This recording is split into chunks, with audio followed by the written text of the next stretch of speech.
दोस्तों, अजमेर की रहने वाली नेहा जो पढ़ने में बहुत अच्छी रहती है, अब उसका एमए फाइनल हो जाता है। इसके बाद वो दिल्ली जैसे बड़े शहरों में इंटरव्यू देने जाती है। माता पिता भी बेहद खुश होते हैं कि बिटिया की नौकरी लग जाएगी तो किसी भी चीज़ की कोई कमी नहीं होगी, क्योंकि नेहा के पिता जो विकलांग रहते हैं इसलिए वो घर पर ही रहते हैं। अब नेहा का कोई बड़ा भाई नहीं रहता है। अब ऐसे में पूरी जो घर की जिम्मेदारी होती है वो नेहा पर होती है।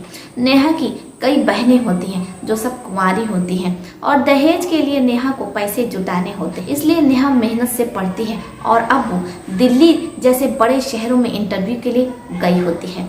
लेकिन वो जब इंटरव्यू देने पहुंचती है तो अपनी बारी का इंतज़ार करती है। अब ऐसे में चपरासी उससे चाय को पूछता है।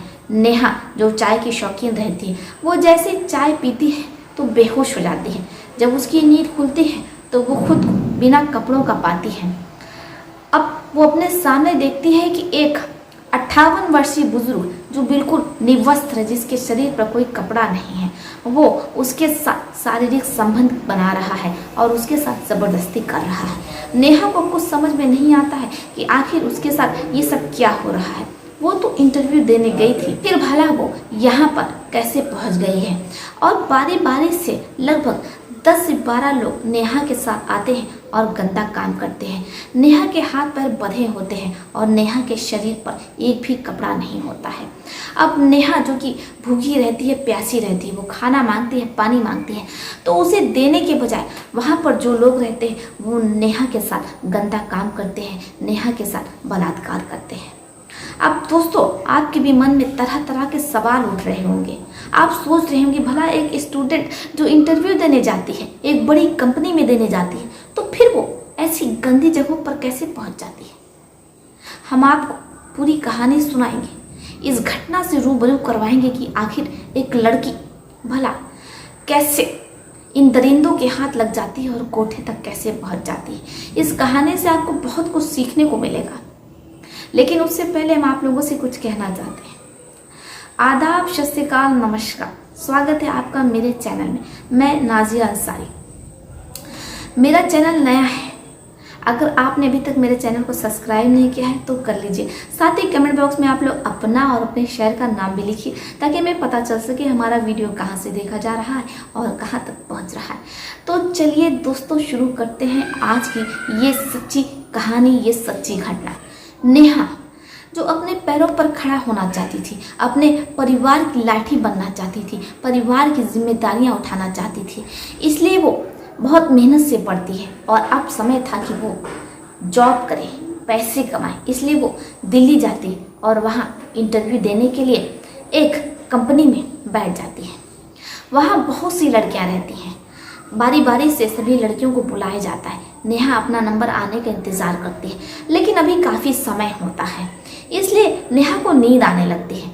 अब वहीं बैठा पास में एक चपरासी जब देखता है कि नेहा को नींद आ रही है तो वो नेहा से पूछता है, मैडम आप कॉफ़ी लेंगी या चाय? नेहा कहती है, मुझे कॉफ़ी तो नहीं पसंद है, आप एक कड़क चाय ले आइए। चपरासी कहता है, मैडम मैं भी चुटकियों में ले आया। इसके बाद वो चाय लेने चला जाता है। चपरासी चाय लेकर के आता है। नेहा चाय पीती, जैसे उसकी चाय पूरी होती है तो उसे धुंधला धुंधला दिखाई देने लगता है। फिर उसके बाद याद नहीं कि नेहा के साथ क्या हुआ। नेहा की जब आँख खुलती है तो नेहा खुद को बिना कपड़ों का पाती है और वहाँ पर बहुत से लोग रहते हैं, बहुत से आदमी रहते हैं जो एकदम बिना कपड़ों का रहते हैं और वो बारी बारी से नेहा के साथ शारीरिक संबंध बना रहे होते हैं, यानी कि सेक्स कर रहे होते हैं। और उन सभी आदमियों की उम्र जो होती है वो लगभग 60 से 65 साल रहती है। अब नेहा को कुछ समझ में नहीं आता है कि आखिर नेहा के साथ ये सब क्या हो रहा है। नेहा वहाँ से भागने की कोशिश करती है, लेकिन नेहा के हाथ पांव बंधे होते हैं। अब ऐसे में नेहा को कुछ समझ में नहीं आता है। वो काफ़ी रोती है और लोगों से पूछती है कि आखिर वो कहाँ है। अब ऐसे में जो एक व्यक्ति रहता है उसको नेहा पर दया आ जाती है और वो नेहा को अपना फ़ोन दे देता है। नेहा तुरंत अपने माता पिता को फ़ोन लगाती है और पूरी बात बता देती है। माँ बाप पूछते हैं कि बेटा तुम कहाँ हो? नेहा कहती है, मम्मी पापा मुझे कुछ नहीं पता कि मैं कहाँ हूँ। इसके बाद जो वो आदमी रहता है वो नेहा की काफ़ी मदद करता है और नेहा को पूरी बात बता देता है। जब नेहा सुनती है तो उसका होश हो जाता है, क्योंकि जिस ऑफिस में नेहा इंटरव्यू के लिए गई थी वहाँ पूरा फ्रॉड चल रहा था। वहाँ पर लड़कियों को पहले तो नशे की दवा दी जाती है, जब लड़कियाँ बेहोश हो जाती हैं तो वो लड़कियों को कोठे पर भेज देते हैं और फिर उसके बाद वो उन लड़कियों से गंदा काम कराते हैं। जब नेहा ये सुनती है तो उसके पैरों तले ज़मीन खिसक जाती है।